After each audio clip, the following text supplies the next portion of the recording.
من الحدث الأهم في الإمارات إكسبو 2020. يلا. إكسبو عبارة عن معرض دولي كبير وبتنظم كل 5 سنوات في دولة مختلفة، وهالمرة كان من نصيب الإمارات العربية المتحدة.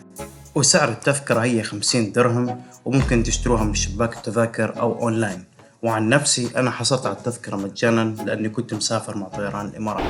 تأكد أنك تشتري جواز إكسبو يلي بيساعد أنك تدخل جميع أنحاء دول العالم بدون أي تأشيرة.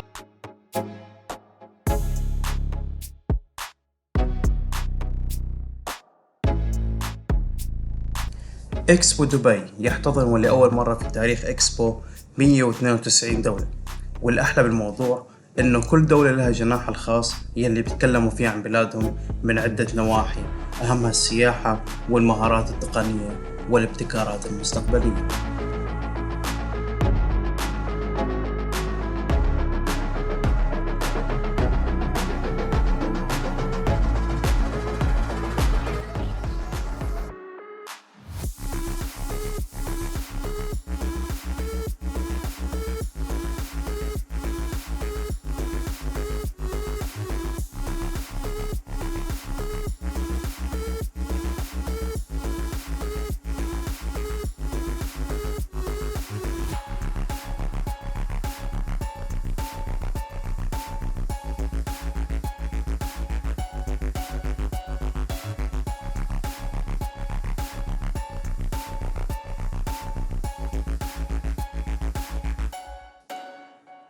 من متطلبات الدخول لإكسبو إنه يكون معكم إثبات فحص PCR لا يزيد عن 72 ساعة، أو إنكم تكونوا حاصلين على شهادة لقاح ضد مرض كورونا.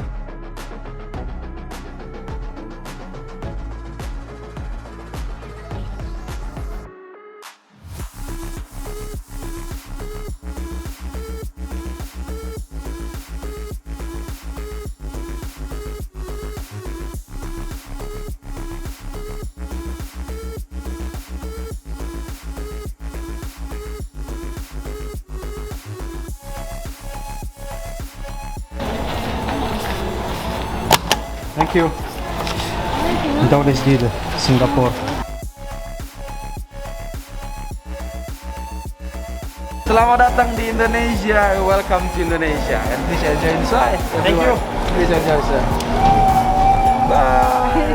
Sampai jumpa. We're at a variety of spices found across our 17,000 islands, arranged on top of of our culinary and culture, and how we are investing in our future through advancing our infrastructure and industries, preserving our precious ecology, developing new exciting tourism destinations, our world-class creative talents, and rising digital economy. إندونيسيا واحدة من الدول اللي مشهورة في الجزر، وكان لها نصيب كبير من عدد المقدر ب70,000 جزيرة.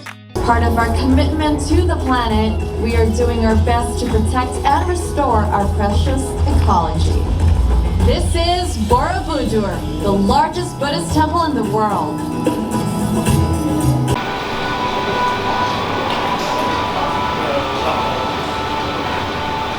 لمحبي البهارات الحارة، إندونيسيا واحدة من الدول يلي بتلبي احتياجاتكم وتقدم لكم أحسن أنواع البهارات.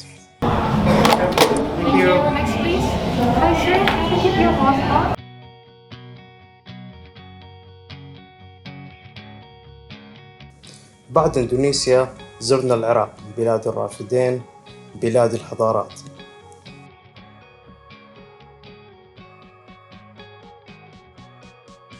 أول معلم معروض عندنا هو يعتبر أحد أهم المعالم من الحضارة البابلية القديمة، لأنه هذا المعلم لا يزال إلى يومنا هذا قائم وموجود على نفس حالته. اسم المعلم بوابة عشتار، وهي كانت تعتبر إحدى 8 بوابات اللي تحوطوا مدينة بابل القديمة. هاي كانت مدخل المدينة الرئيسي. بنت العام 575 قبل الميلاد من قبل الملك نبوخذ نصر الثاني كهدية للآلهة البابلية عشتار، على مود يسموها بوابة عشتار. وشوية عن الطبيعة اللي موجودة عندنا بالعراق.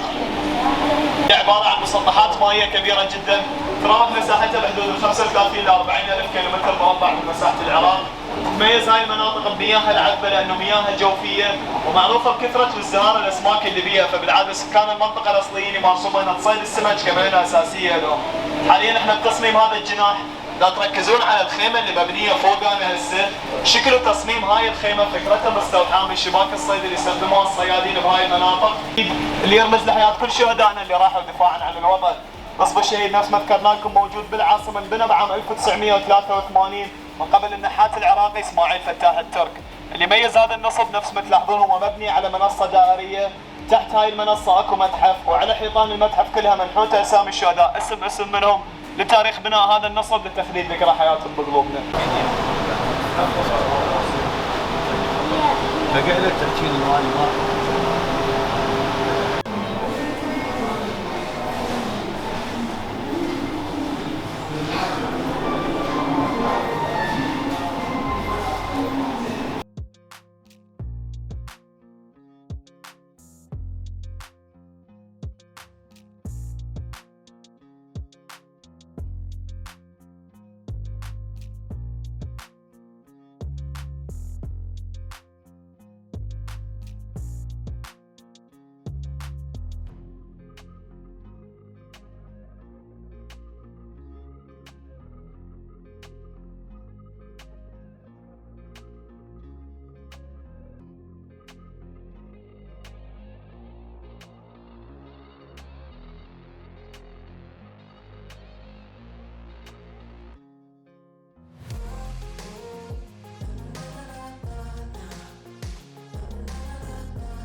There are stops at every entrance gate and park, and buses run frequently.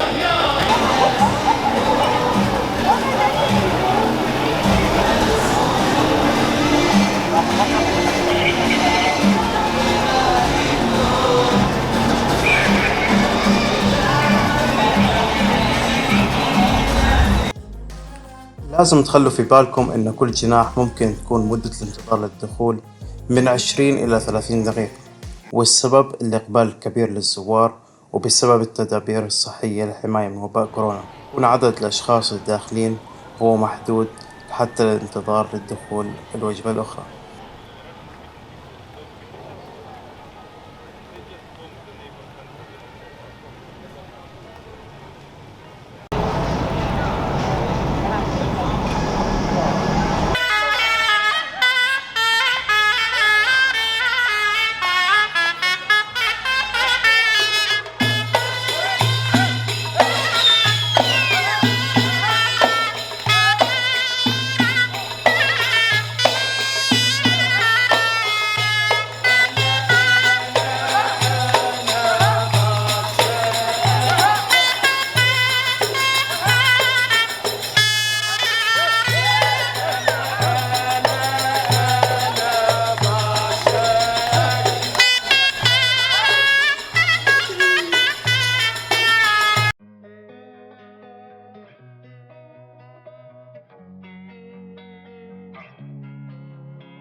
Hello and Moje.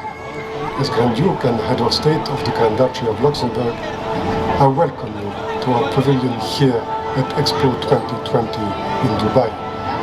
Have a fascinating journey into resourceful Luxembourg.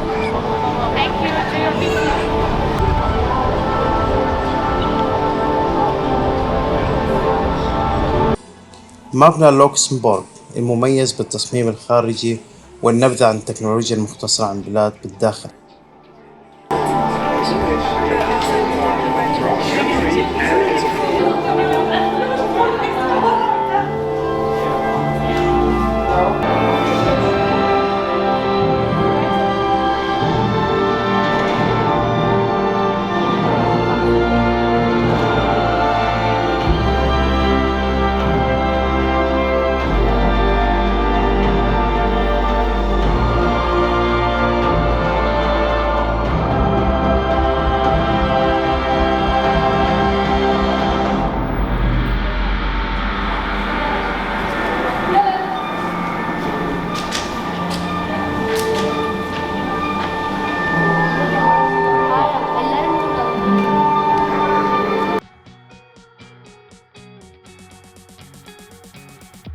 ممكن تعيشوا التجربة الحلوة بالتزحلق بالمسلاق الموجود في الجناح.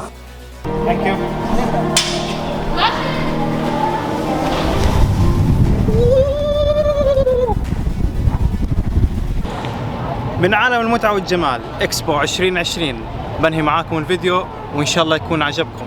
لو عجبكم الفيديو حطوا لايك واشتركوا في القناة. وبحب أنوه إنه المسافرين على طيران الإمارات بيحصلوا على تذكرة مجانية، أو في حال كنتم مقيمين أو موجودين في الإمارات ممكن تشتروا التذكرة عن طريق موقع إلكتروني يلي حيكون موجود في الرابط. مع السلامة.